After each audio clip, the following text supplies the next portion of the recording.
It's been 5 years since my divorce from Clara was finalized. Clara and I were married for nearly 18 years before our breakup. We were college sweethearts and got married shortly after graduation. At the time, we had no other lovers but each other. There's something to be said about love outweighing just sex any day of the week. Of course, you don't realize it until it's too late. We lived a good life. We had 4 kids together: Emma, Jack, Lily, and Max. We called them the Alphabet Kids. After Max was born, I had a vasectomy because I didn't want the whole alphabet. Emma and Jack are in high school now, but Lily and Max still live with Clara, my ex-wife. What happened? What went wrong? We seemed to be a happy family. We were good parents and supported everything our kids did. We were like most young couples, struggling to make ends meet. I worked at a tech company, and Clara started working at the local store once the 2 older kids started school. The younger kids started in daycare when one of us wasn't home to watch them. It wasn't the greatest thing to do, but in today's society, that's how it goes. I often wonder how my parents and grandparents were able to do it with the women not working. I don't know whether to blame society or materialism. We wanted a lot of things, and we wanted them too fast. Our love life started off great, like probably most young people. We did it all the time, day or night. As the kids were born, we did it less and less. It's probably that way with most families. We just didn't have the time, or so we thought. Looking back, the problem was us. We started taking each other for granted. Our love life became a hurry up and do it. We reached our climaxes, but it was nothing like the days of old. The sweat, and I love you so much type of sex. In a sense, I guess it became boring, but only because we didn't put the love in it where it belonged. I eventually got a promotion to manager. Our financial situation became much better. As the kids became older, we were able to go out once in a while. Dinner and a movie were enjoyable. It started to put a little of the luster back into our somewhat boring relationship. I guess all marriages go through it. You love each other, but take each other for granted. Clara came home one day and said she wanted to go out with the other girls at work. I didn't see any problem with that since our kids were now old enough to take care of themselves. This happened about 3 years ago. Clara got dressed in slacks and a blouse. She looked nice. She was like a lot of women, always worried about her weight, but she always seemed to look nice at any weight. When she got home, I asked her if she had a nice time. She told me she did, and about some of the other girls. I have nothing against the store, but a lot of the women that worked there were divorced and separated. It didn't seem like the type of people that Clara should be partying with. I told her so, and she got mad at me for downgrading her friends. I did no such thing. I told her it's just that these women will look for men, and you'd be there with them. She looked at me a little sheepish. We were together for 18 years. I knew all her moods. Well, did you dance with any men? I asked. She delayed in answering me, but then said, I didn't do anything wrong. Yes, I danced with a couple of guys, and that was all. I knew a little more happened, but didn't push the issue right then. She told me that she and her friends were going to go out once a month. I wasn't really happy with it, but what could I really say? I would have to just wait and see. The following month, she wore a skirt with pantyhose. I watched her get dressed. She didn't say much to me. I told her that I would be waiting up for her. It was past midnight when she came in. She looked at me and started to go to the room to change. As she started toward the bedroom, I asked her, when you left you had pantyhose on. Where are they? It was hot, and I took them off, was all she said. Clara, this is starting to get out of hand. We need to talk, I said. She asked me to leave the room so she could undress. I told her that she had undressed in front of me for 18 years and wanted to know what was so special about that night. I walked up to her and grabbed her by the arm, something I had never done before. Please don't, Jake. I beg you, please don't. She knew what I was about to do. As I reached under her skirt and found her bare legs, she started crying as I pushed her away.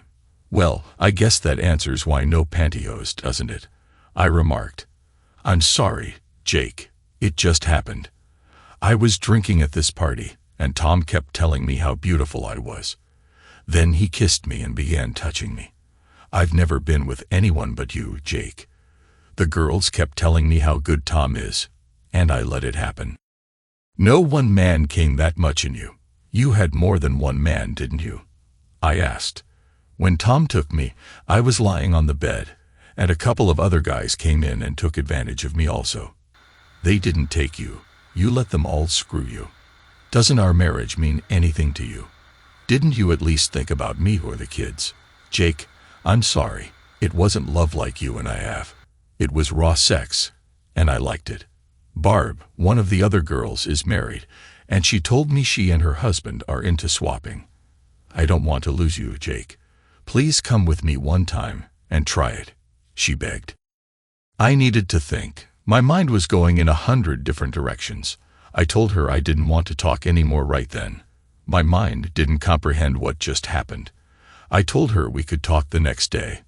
I'd sleep on the couch that night. In the morning after the kids left, I got dressed and went to work. Clara was still sleeping from her hard night.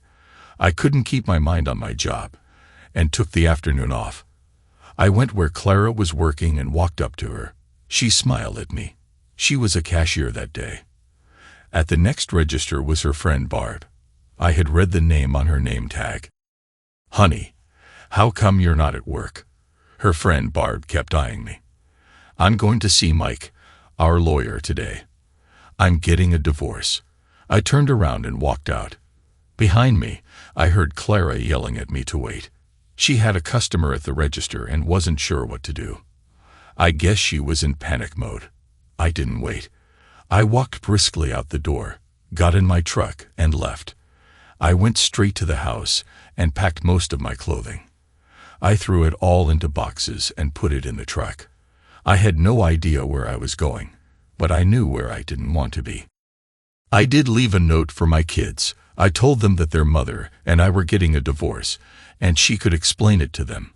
I really would like to know how she was going to explain this.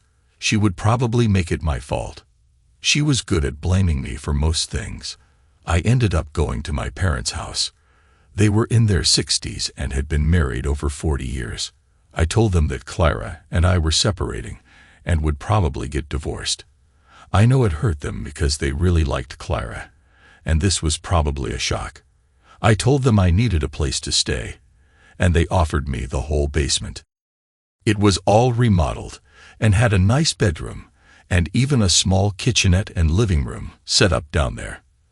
They told me I could stay as long as I needed. They didn't much use the basement anymore. They didn't like the stairs. About 2 years ago, they moved the washer and dryer upstairs after Mom's hip replacement. I might ramble on a little while telling you this story. There's so much to tell you. I know you want to know about Clara and what the kids thought, as well as input from the lawyer and a few other people. I told Mom and Dad that Clara wanted more freedom. It was kind of hard to explain that she wanted to have sex with other people. I didn't want to tell my parents that. I just told them that we felt differently about a number of things and didn't think we could come to an agreement. They weren't happy with that explanation, but it was all I could tell them for now. I did make it over to Mike, our lawyer, and he told me that Clara had already called twice. I asked him if he was going to represent me or her. She doesn't want a divorce, Jake. She thinks you can work this out. Answer my question, Mike. Are you her lawyer or mine? I asked again. I'm hers, Jake. She called me first, and I accepted the case. I'm sorry. If you had called me, I would have been yours. Please talk with her, Jake. You are both my friends, and I hate seeing you two in divorce court. Did she tell you why I walked out, Mike? Why I want a divorce? I asked.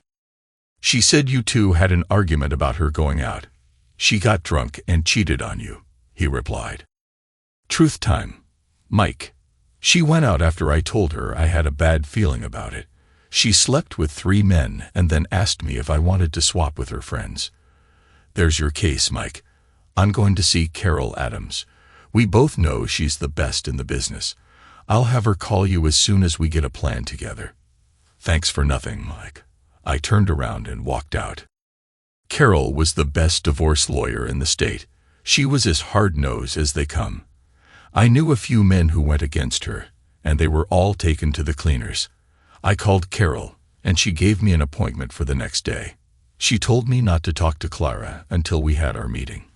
I asked her about the kids, and she told me to have my parents call them and tell them we would talk in the next few days.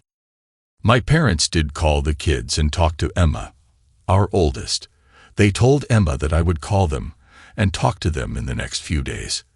They mentioned that if any of the kids had an emergency, they could call them also, and that I would be staying at their house. About 2 hours later, Clara called the house. She told my dad she needed to talk to me. I shook my head no, and my dad said that my lawyer advised not to talk to her that day. He said I would call her after meeting with my lawyer. I heard my dad say to Clara, "Clara, I don't know what happened between you two, but you must have hurt Jake terribly. I've never seen him like this." He talked a little more and hung up the phone. He looked over at me and said, "Clara told me to tell you she loves you and not to do this to your family."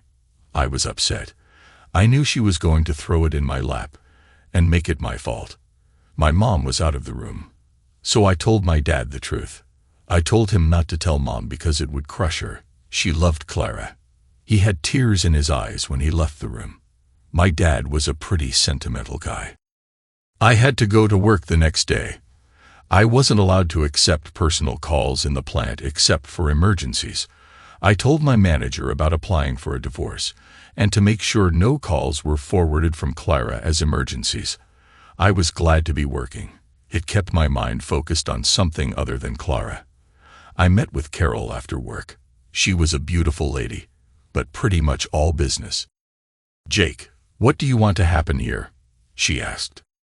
"Wow, I guess I'm not really sure. You see, I love Clara. I really do and probably always will. I don't want to destroy her or anything like that. I just can't live with the lifestyle she wants. I'm not into sharing her, and I'm not interested in having sex with just anybody.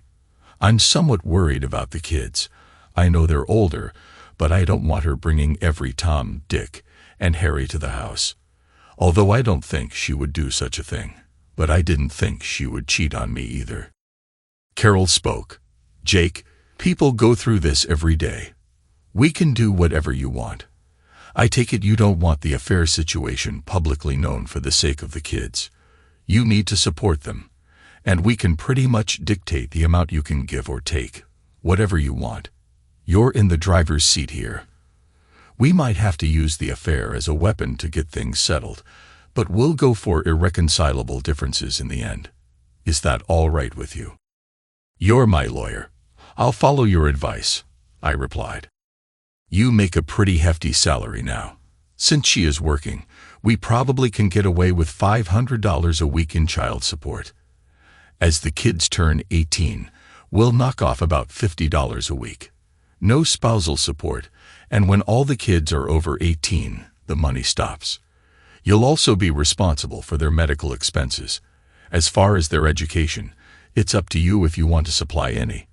You don't have to legally. Your oldest is 17, and your youngest is 12.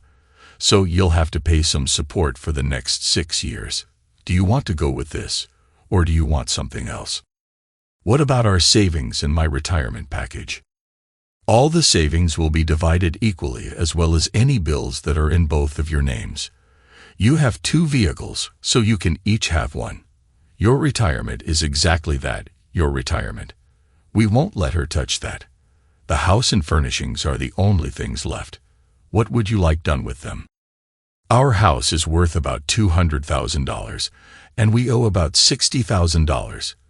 But my kids live there.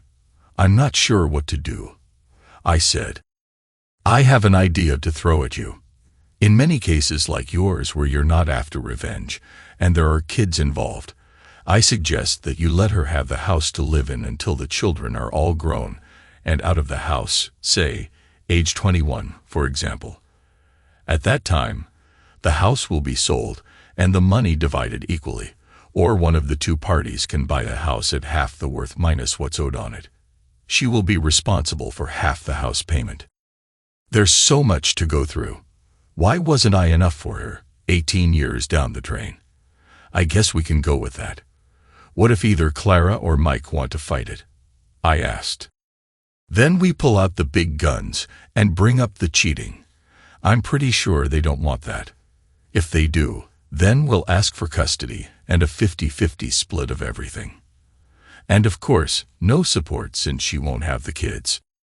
I took the next day off, and Carol called Mike and told him that she had an offer for him and Clara, and asked if they could be at her office at noon. Of course, Mike barked about coming to Carol's office, but agreed to it, knowing it was a no-win situation for him. Mike and Clara showed up at the same time. I figured Mike told her to wait for him in the parking lot. There we were at the table, Carol and me on one side, and Mike and Clara on the other. Mike spoke first. He knew Carol and wasn't happy about being on the opposite side. "Nice to see you again, Carol. I know how you operate and like to get down to business. Before you make us an offer, Clara would like to talk privately with Jake." "No," I said. "She did her talking the other night. I will talk to her only after the papers are signed. Everyone here is aware of why I'm asking for the divorce." I looked directly at Clara. "If you're afraid of having your love life exposed, please listen to my offer. I think it is most generous." Carol said, "Well, that question was answered. Mrs. Adams, Jake has made you a very fair offer." Carol handed a copy to Clara and one to Mike. "He will use irreconcilable differences for the reason for separation. As you can see, he has given you a decent income while your children are living at home. The only debatable issue here is the house. I think Jake has been very fair in his offer here also." Mike spoke again. "We need time to look over this document and see about a possible counteroffer, Carol. I will talk with Clara and get back to you in the next couple of days." "Mike, just so we are clear on the issue, there will be no counteroffer. If you turn this offer down, which I believe would be very ill-advised, Mr. Adams will file under adultery and ask for custody of the kids and the house." Clara looked up and was crying. Carol was playing hardball, and it hurt me to see Clara cry. Clara grabbed a pen and asked where to sign without even reading it. She was crying full-fledged tears then. She was afraid of losing her kids. "Mrs. Adams, please calm down," replied Carol.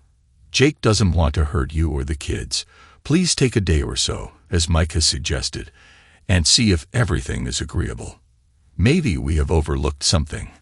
I'm sorry about my threatening tone, but I wanted to make it clear that we are offering a very good settlement here. Jake is seeing to it that you and your kids are well taken care of, so please take the document and discuss it with your lawyer, and Mike and I will discuss it tomorrow." Carol handed her a tissue box. Clara took a couple of tissues and looked at me while her crying lessened some. "Jake, I do love you, no matter what you think. I was just hoping that we could put some time between us and maybe get back together. But I see that you have already made your decision."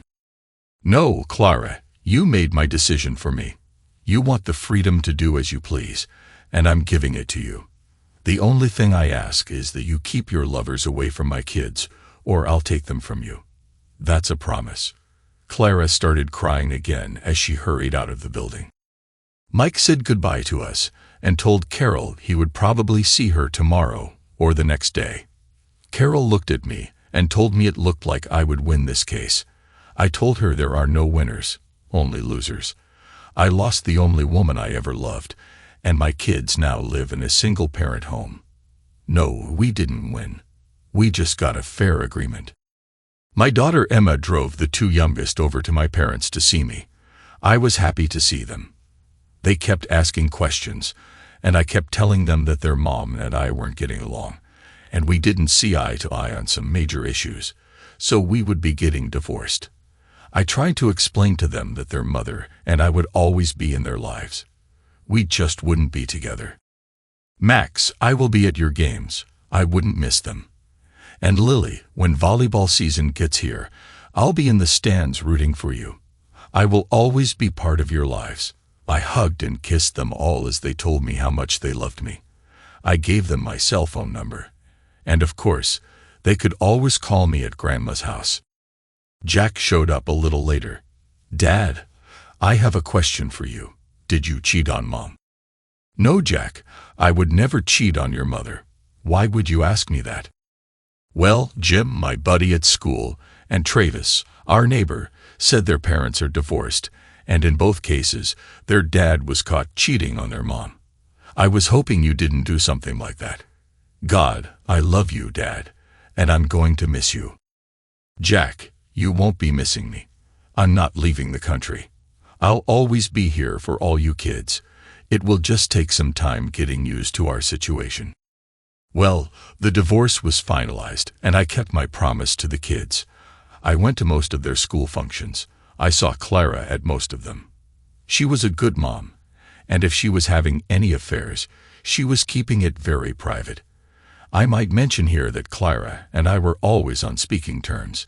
We got together for the kids' birthdays and other special occasions. The only agreement we had was she wasn't to mention her dating life to me. We talked about the kids, holidays, my parents. No topic was off limits but her love life. A couple of times she started to say something about a male friend or something along those lines, and I would get up and leave. The agreement that Carol and I wrote up we all signed. I wasn't there when Clara came in to sign it. Carol told me Clara took it pretty hard. We had a few arguments with Mike on what credit cards would be paid and by whom.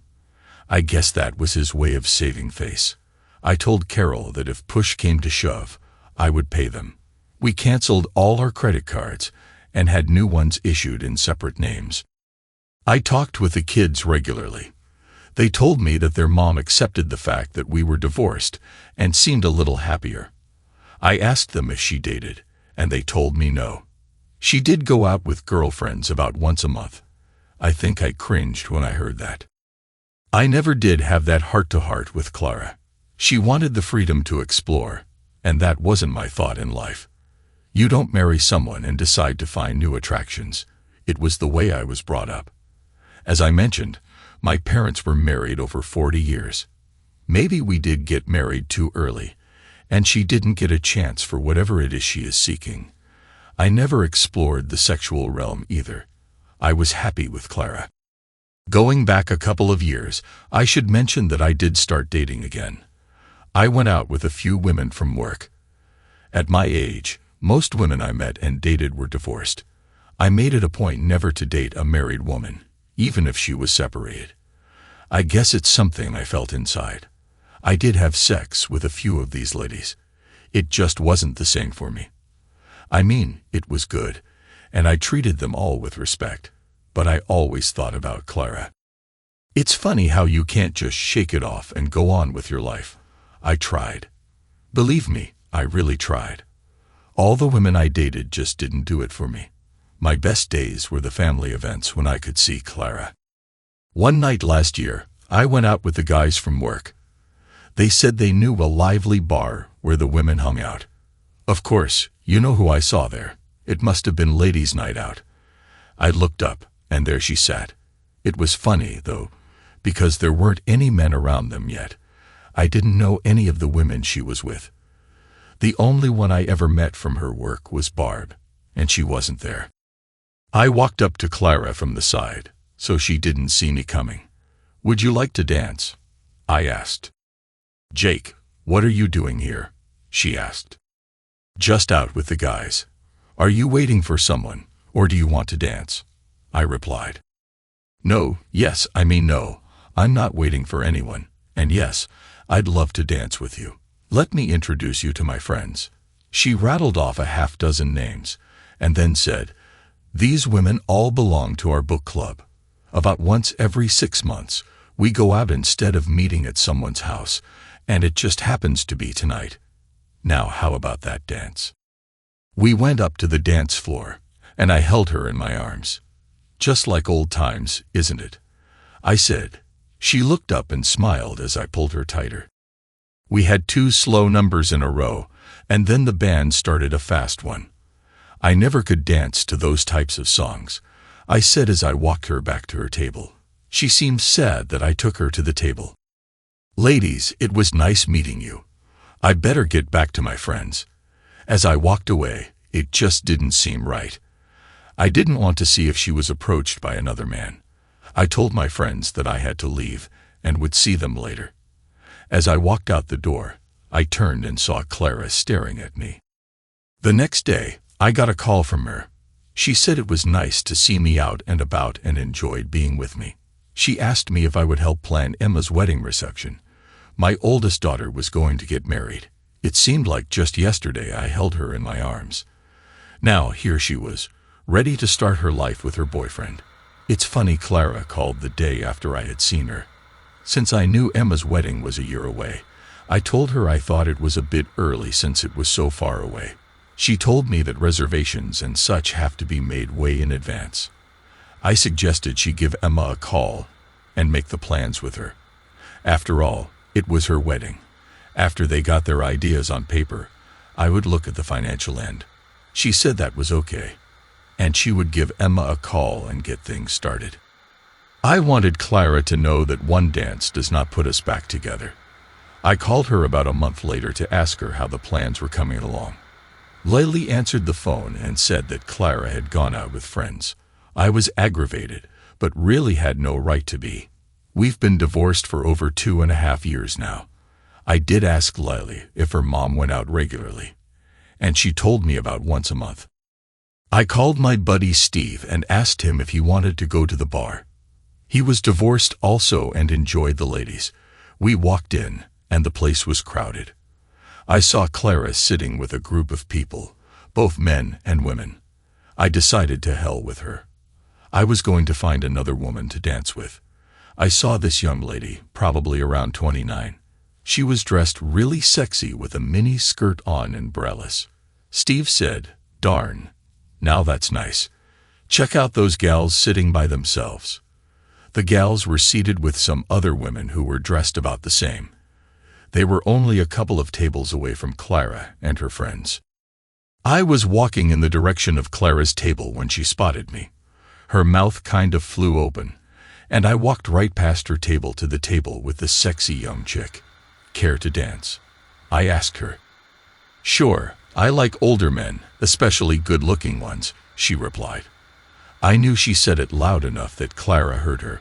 We got up, and I held her close. I wasn't holding her hand, but had my arms around her and had her body tight against me. "I'm Jake, and you are a very lovely woman." I was dancing almost in front of Clara's table. "I'm Jake, and you are a very lovely woman." I was dancing almost in front of Clara's table. "I'm Rachel, and it's nice to meet you, Jake." I kept her close and tried not to look at Clara. The men at Clara's table were staring at Rachel's legs. I would pull on her skirt and give them a little more to look at. The next one was a fast song, but Rachel and I stayed on the floor and danced. I knew this would get to Clara, since I never danced fast songs with her. It was followed by another slow one, and I grabbed Rachel and held her tight. I slid my hands down one time and squeezed her butt. She just smiled at me. At the end of the song, I walked her back to my table and told her maybe we could dance again later. Rachel replied, "I'd like that." Steve had just returned to our table also. He danced with one of the other gals who was there at the same table with Rachel. I was sipping my drink, and Steve looked up and said, "Here comes a nice-looking woman." He had never met Clara, but that's who was coming to our table. "Will you dance with me?" she asked. I looked over at Steve as though she was talking to him. "Jake, answer me." I stood up and said it would be a pleasure. I looked over at Steve and said, "Steve, meet Clara, my ex-wife." Steve's mouth dropped open, remembering he had just called her a nice-looking woman. As we were dancing, Clara said, "What was that all about? She was all over you. God, she would have been with you on the dance floor if you would have asked her. Isn't that why we're divorced? You wanted me to be with other women so you could have other men, I asked. Jake, please, you and I never did talk about it. I was wrong. Look, Clara, you came home with other men's juices running out of you like a faucet, and all you can say is I was wrong. Maybe I should be with that little filly, and then I can say I was wrong too. Besides, we're not married now. When you went on your spree, you were my wife. My wife, darn it. Some guy came up to Clara and me on the dance floor and asked Clara what she was doing. You're supposed to be my date, and you asked this guy to dance, he asked. I looked at this weasel and said, get lost, buddy. You're not getting any from Clara tonight. I could tell it really embarrassed Clara. Who the heck are you? Her husband or something? He asked. Yeah, I'm her husband, and you're going to be in the hospital if you don't get away from us. Clara started to talk when I interrupted her. Do you want to sit with me or go back to your boyfriend here? Clara was steaming mad and pulled away from me and went back to her table. I grabbed the creep by the arm and told him if he tried being with her that night, I would hunt him down and deal with him. Then I let go of his arm as he went back to his table. The two young women we danced with earlier came over and sat with us. We switched over to a booth and were getting closer to them. I normally don't treat women like this, but Clara had a bird's eye view, and I was determined to move on. The little blonde I was with asked if we were ready to leave. She told us she was interested. I asked her to do me a favor first. I pointed over to Clara, who was sitting there looking really mad in our direction, and I asked her to go over and tell that woman that she was going to get her wish that evening. The little blonde smiled and walked over and told Clara what I'd said, and then came back. Clara was furious and tried to get up but was trapped between some other people. By the time she got up, we were gone. We did end up with those two women at Steve's apartment. In fact, throughout the night, we even changed partners. The time was great, but after they left the next morning, I didn't feel complete. I knew what it was. The love was missing. I had turned off my cell phone, and when I turned it on, I had 10 messages from Clara. She was angry. She called me every name in the book. One of her messages said I ruined her evening. That made me feel good. It was about 9 in the morning when I called her. She answered the phone, and I asked her if she had calmed down any. She began ranting and raving again, saying what a jerk I was and how much I hurt her. Then, all of a sudden, she stopped. How does it feel, Clara, to know the one you love is with someone else? It's the life you chose. You be with who you want, and I'll be with who I want. To heck with love. I could hear her crying as I hung up the phone. I didn't hear from her for a couple of weeks. Then one day she called. Jake, can we talk? I mean about everything. I know it will hurt you because seeing you with that woman hurt me, so I know what I did was much worse. Clara, it's over now. Go on with your life and be with who you want. I don't care anymore. I just wanted you to get a taste of how it felt. Jake, I haven't been with a man in 2.5 years. The last time was a month after you left me. It wasn't all that good, and there was no love. I realized that it was just men using me as a bad word. I'm not that, Jake. I was wrong. I was really wrong, and there's no way I can prove it to you. I wanted to try and explain it to you, but that type of life is not for me. I realized it when Tom asked me if I was his plaything. I slapped him hard across the face. He wouldn't hit me back, but I kicked him before he had a chance. I don't want that life, Jake. I want the life that we once had. Honest, 2.5 years. What about that idiot a couple of weeks ago? He said he was your date. He had every intention of getting you. He was friends with one of the guys at our table. The other men at the table were with their wives. Since I was the only single woman at the table, he assumed he was going to be with me. I had no intention of doing anything other than maybe dancing with him. Besides, he told me you were going to hurt him if he laid a hand on me. Did you tell him that? I sure did. Do I have to follow up on my threat? Heck no. He wouldn't even dance with me. The only reason I went back to the table was that you embarrassed me so badly. Then you sent that woman over to let me know you were going to be with her. Did you, Jake? Did you spend the night with her? Clara, we're not married. I'm free to do what I want. By the way, whatever happened to your friend Barb? I don't see her with you anymore. They don't belong to the club anymore. She and her husband are divorced. The reason they tried that lifestyle was that they thought it would add a little something into their marriage. Her husband ended up divorcing her, and he and the other man's wife left together. 2 more marriages went down in flames. I thought it was odd she mentioned the club. She mentioned she hasn't gone there for years. I thought I'd change the subject. How are the wedding plans for Emma coming along? You haven't told me much about them. And now it's only a few months away, I asked. I know you know all the plans. Emma has talked to you a dozen times. I guess I felt you didn't want to be over here alone with me. So that's why we made the plans, and just let you verify them. I'm not afraid to be alone with you, Clara, I said. Oh yeah? I don't believe you. If you're not afraid of me, then take me out on a date. She laughed. I don't think that would be a good idea, Clara. It may give the wrong impression. People might think we were getting back together, I replied. I knew you were afraid. You still love me like I love you. You just won't admit it, she said. Clara, I do love you, but the hurt of what you did to me is still there. I see it every time I look at you. When you cheated on me, you took a big part of my heart away. I don't think it's mended yet. I don't know if it will ever be. God, I'm so sorry, and there is nothing I can do. Nothing, Jake. I'm the one who ruined our marriage. I'm the one who lost the only man I ever loved. I'm also living daily with the guilt. I've thought time and time again about taking my own life, but it's the kids that would have to live with that. I've done enough damage to them. I was hoping that one day, maybe, just maybe, we might get back together. I didn't know what to think anymore. I never had talked to her, and now I hear this. God, my mind was in turmoil. I wanted her. I loved her. I hated what she did to me. And to our marriage. What if she followed up on her thoughts? Was she laying a guilt trip on me? I had to know more before I believed her. I knew I couldn't live with it if she would take her own life.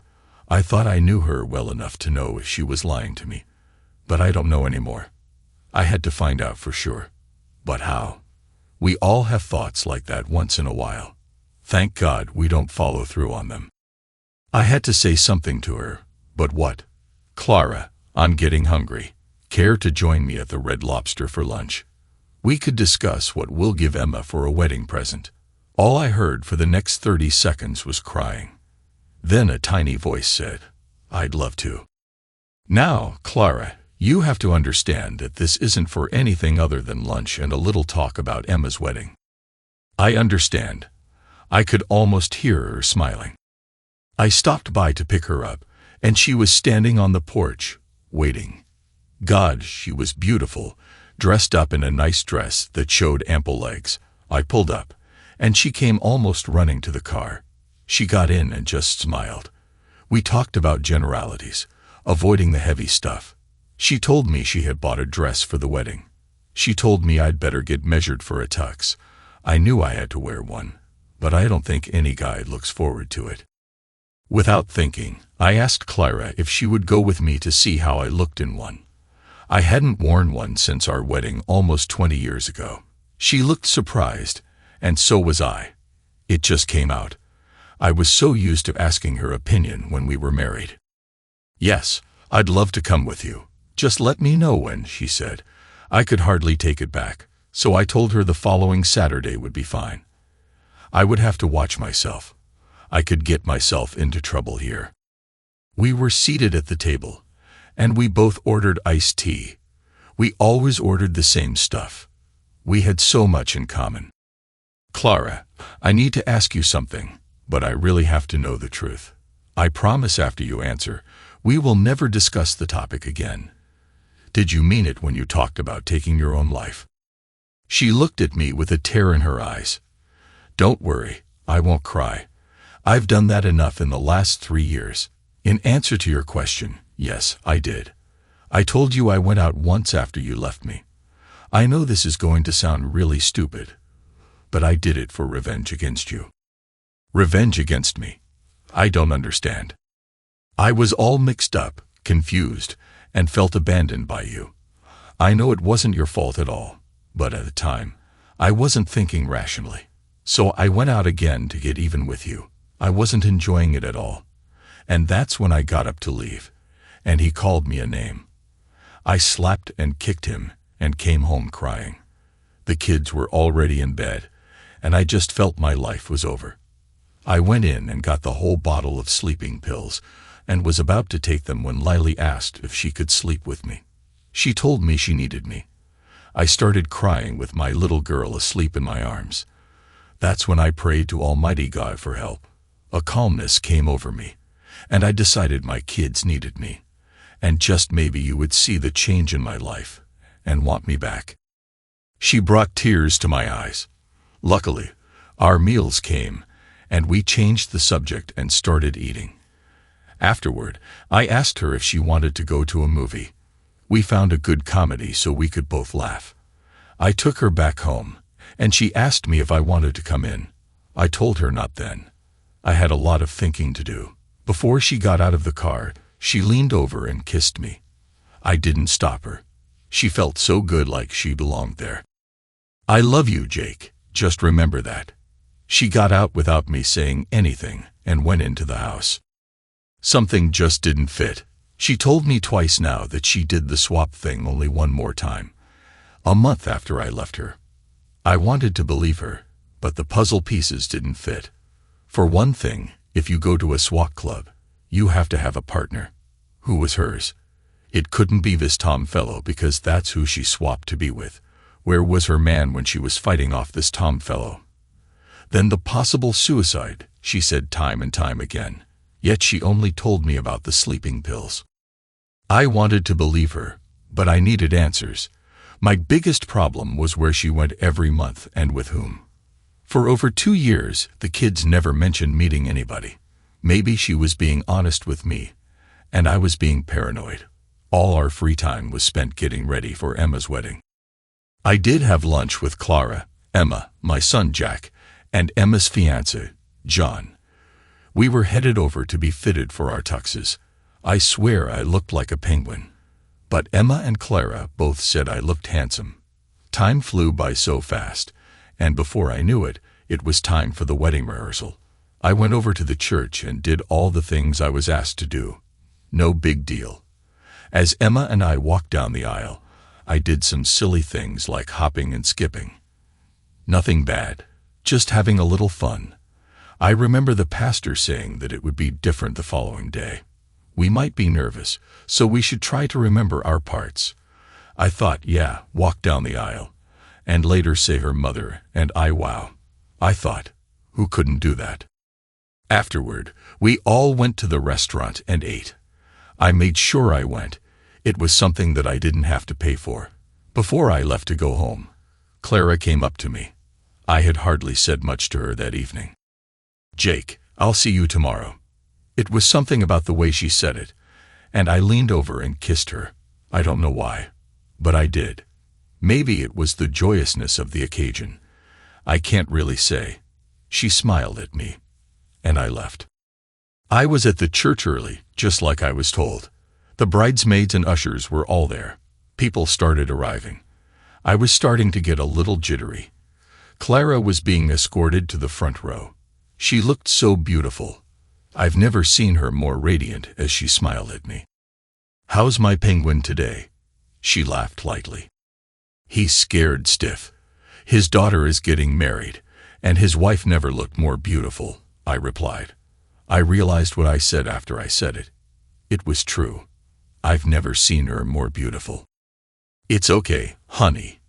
Everything will work out fine. You'll do fine. Just don't walk on Emma's dress. She smiled at me.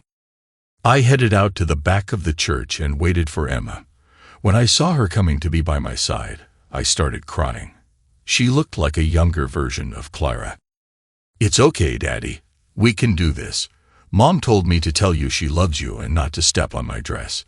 It made me chuckle, so much like her mother. I got a little ping, hoping Emma wouldn't be totally like her mother. My little girl was getting married. The music started, and the bridesmaids, flower girl, and everyone else had made their entrance. "Well, Dad, here we go," Emma said as we entered the sanctuary of the church. We started our walk down the aisle. I kept telling myself, "Don't step on Emma's dress." My eyes were filled with tears as I walked my little girl down the aisle. This was what life was all about: love and family and friends. We made it down to the front of the church with half the people with tears of joy in their eyes. Thank God I wasn't the only one. "Who gives this woman to be married?" the pastor asked. What was my line? "Her mother and I." I said. I turned to sit next to Clara, and she was both smiling and crying. I whispered to Clara, "I screwed up. One stupid line, and I screwed it up." "Everything is fine, honey. You did great," Clara whispered. Through the whole service, I was holding Clara's hand, probably to the point of hurting her. She didn't say a word. She just sat there smiling and crying. I was glad when that service was over. Then we had to stand around for pictures and whatever else they do. Then it was time for the reception. I needed a drink and went and got one. Everyone was having a good time. Emma and John made a nice couple. People were saying it was so nice to see me and Clara together. Every time I heard it, Clara just smiled, never saying a word. The dancing began, and they had the father of the bride dance. I guided Clara onto the floor and started dancing. People started clapping for us. I looked around at all our kids smiling. I looked over at my mom and dad, and they both gave me a thumbs up. It looked like everyone was sure about us but me. After the wedding, Clara asked me if I would drive her home. Of course I said yes. When we got to the house, she asked me if I was coming in. I answered, saying the kids would be home shortly, and I didn't want them to get the wrong idea. "They already have the wrong idea. They went home with your mom and dad, and will be sleeping at their house. The only place for you to sleep tonight is in my bed or Jack's," Clara replied. "Are you going to open my door for me?" She smiled. I decided, what the heck? She wanted me, and so I decided to follow my heart. I wanted to make sure I didn't propose or anything. I still had too many unanswered questions. I got out and walked her to the door. I opened it, and she told me to come in. "Jake, you don't need to marry me tonight. Maybe the time will come, and maybe it won't. I do want you to be with me tonight just like you used to." I refused the offer to spend the night with her, saying that it's not the right time. I, however, did spend a few hours with her chatting over a cup of coffee. She told me about her current life and how she has not been with a lover since we got divorced. I told her that I am not ready to be back with her, and I need more time. "Jake, I'm not going to push you, and I'm not going to rush you, but I will always be here for you as long as it takes." I smiled at Clara and left the house. I didn't even kiss her goodbye on purpose. I wanted her to know that I wasn't ready yet. I now had a new problem to ponder. Clara said that she's been without a lover for almost 3 years now. Somehow, my heart refused to believe everything was too nice, fit together too easy. For over 2 years, Clara never said anything about getting back together. In the last year, she was throwing herself at me. I needed to know more. When I got back to Mom and Dad's, everyone had left. Dad asked me if everything was okay because I seemed out of sorts. I explained to him that something wasn't right, and I needed to find out what. Even though it was Sunday, I called Carol, my lawyer. I explained the situation, and she thought it was odd also. She told me not to say anything for a couple of days. She had a private investigator who would find out what was going on. Clara called on Monday and asked me over for dinner. I told her that I was busy and would take a rain check. I had some business to take care of. I didn't tell her I was getting antsy trying to put 2 and 2 together and kept coming out with 5. On Thursday, Carol called me at work and asked me to get to her office as soon as possible. She said it was extremely important. I asked for the rest of the day off and went to see Carol. When I got there, Carol told me things I didn't want to hear. I was right about Clara. She belonged to a swap club, and her partner was Mike, her lawyer. It seems that after I walked out, Mike decided to take my place. Clara never decided to quit her lifestyle, but hide it from me. I asked Carol, why was she coming back after me in the last year? She had her freedom and her life. Why bother me? It's all about money, Jake. In the last 3 years, she has borrowed from the home loan to the tune of $90,000. Instead of owing the $60,000, you now owe $150,000, said Carol. How did she get it? Didn't she need my signature to borrow money against the house? I asked. No. When you settled on the credit cards, one was a cash equity loan. You could borrow continually on it to a specified sum. Yours is almost there now. Your friend Mike slipped that one past us. There was no way of telling once you agreed to pay the credit loans. I'm sorry, Jake. I should have watched that after the divorce was final. We don't usually do a follow-up unless asked, and of course, Mike wasn't going to ask. Carol, when I went to her place, I did use the washroom, and I did check through the cabinets for her prescription drugs. There weren't any, so I called the doctor, and he told me he never wrote a prescription for sleeping pills in the last 3 years, and that Clara has been there for all her physicals. He said she was actually coming every 3 months instead of 6. I asked if she asked to be tested for any sexually transmitted diseases, and he told me she had the test done and is clean. Thank God for at least that, I thought. By me paying the medical bills, I was at least able to find out this stuff. Well, Carol, what do we do now? I asked. The only debt you incurred is the house. We'll put a lion on it for $3,000, and if she ever tries to sell it, you get that part of the equity. The rest is a loss to you. As far as the kids go, 2 are already out of the house. The other 2 are old enough to decide if they want to live with your ex-wife, with you, or your parents. We will leave that up to them. Jake, since you told me you will be leaving the state, you will probably be out of the picture. I'm sure they would want to finish the last years of their schooling year. Thanks for everything, Carol. I guess it's all up to me now. Please call and put the freeze on the equity on the house. If the kids choose to live with my mom and dad, I'll need you to transfer the child support payment to my parents. I went home and talked to my mom and dad. I told them both that I could never go back to Clara, even though my dad already knew. I explained it as though he didn't. Clara cheated on me, and I hoped she had given up that lifestyle, but she hadn't. If she would have been honest with me, we might have been able to work things out. I knew my parents were deeply hurt, but they needed to know the truth. I stopped by Clara's house while she was at work. I came right out and told the kids the truth. Their mom had cheated on me. I didn't tell them about swapping and the like. I tried to give her time to change, but she never did. I thought we had a chance at the wedding, but found out she was still lying to me. I could never live with her or trust her again. It just wasn't possible to forgive anymore. Now I had to tell them I was leaving the state.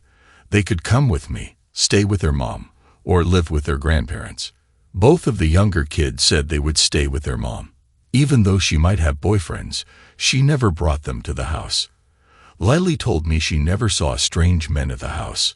About the only one to visit other than relatives was Mike. They'd known him for years. I didn't have the heart to tell them Mike was one of her lovers. They all cried, saying they would miss me. But I explained that I would only be 5 hours away. If they needed me, they would also be welcome to come and visit me anytime. When are you leaving, Dad? Asked Jack. Next week. Once I get settled in, I'll give you my address and phone number. I love all of you and will help you any way I can. I called Clara at work. It was something I had never done. Clara, I'll meet you at the cafe. I need to talk with you away from the kids. She told me she got off work in an hour and would be there. I know she must have thought her plan worked, and we would be getting back together. When she got there, I began our talk. Clara, I've been doing a lot of thinking because of Emma's wedding, and me starting to have conversations with you. Everyone is thinking we're getting back together. It's all going too fast for me. Do you know that no one knows why we got divorced in the first place? I look back on your life for the last 3 years. Where's the hurt, the pain that I felt when I discovered your cheating? There wasn't any. Sure, your financial situation hurt some, but that was about it. She looked at me a little concerned. I continued, having coffee with you that night together was one of the best nights for me in years. Yet, I cannot get past the fact that you were without a lover in over 2 years. Why did you lie to me? You had your girls' night out every month. It seems that the women you were with from work and your book club were also SWAT club members, so I guess you've been getting your way after all. She started in on her crying again. You being with other men caused our divorce, and you never stopped doing it. Go ahead. Explain it. Go home and tell your kids why I left in the first place. Tell them your needs aren't being met, and that I'm not good enough to satisfy you. They deserve to know, and are old enough to handle it. I've talked to them. God, Jake, surely you didn't tell them about me, did you? She asked. It's always about you, isn't it, Clara? Never about your kids or me. I told them you had an affair and cheated on me. Jake, I'm so sorry. You left me. What could I do? I'm a woman and need to be loved. You don't want love. What I did the other night was love. What you want is unlimited satisfaction with unlimited partners. Did you think I would never find out? How stupid do you think I am? I had wondered what if we got married, and then I caught you cheating again. Then it hit me. Your partner, Mike, was behind this setup. Mike, how did you find out about Mike? Oh my God, what have I done? What have you done? You ruined a lot of lives, including your own. You gave up a man who truly loved you and was almost ready to go back to you. You have lost the respect of your kids, even though they will still live with you. You've hurt them all deeply. You lie, you cheat, and now you want to take from me also. The love I had for you is still there but buried deep in my heart. All I see now is a conniving woman who will be with anything that walks. A couple of years from now, I want you to think about what could have been.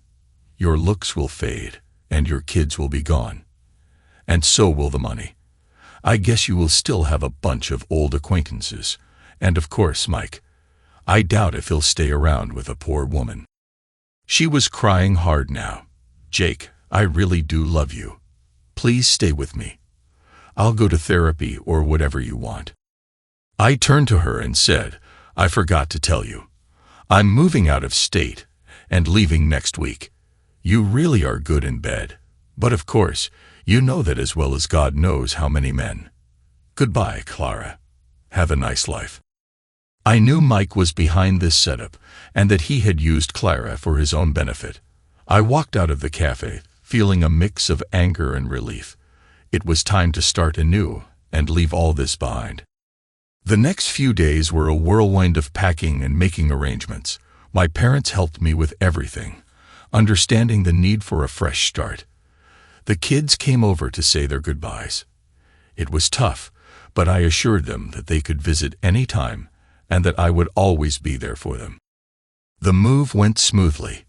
I settled into my new home and started my new job. The change of scenery and the new routine helped me focus on the future. I stayed in touch with my kids, and they visited a few times during the first year. It wasn't the same as being there every day, but we made it work. I heard through the grapevine that Clara continued her lifestyle, but it didn't matter anymore. I was building a new life for myself, one where I could find peace and maybe someday find someone who truly valued love and commitment. A few years passed, and the kids grew up, finishing school and starting their own lives. We remained close, and they visited often. Clara eventually lost the house, and I heard she moved into a smaller place. Mike moved on to another victim. leaving Clara to deal with the consequences of her actions. I never remarried, but I did find happiness in my new life.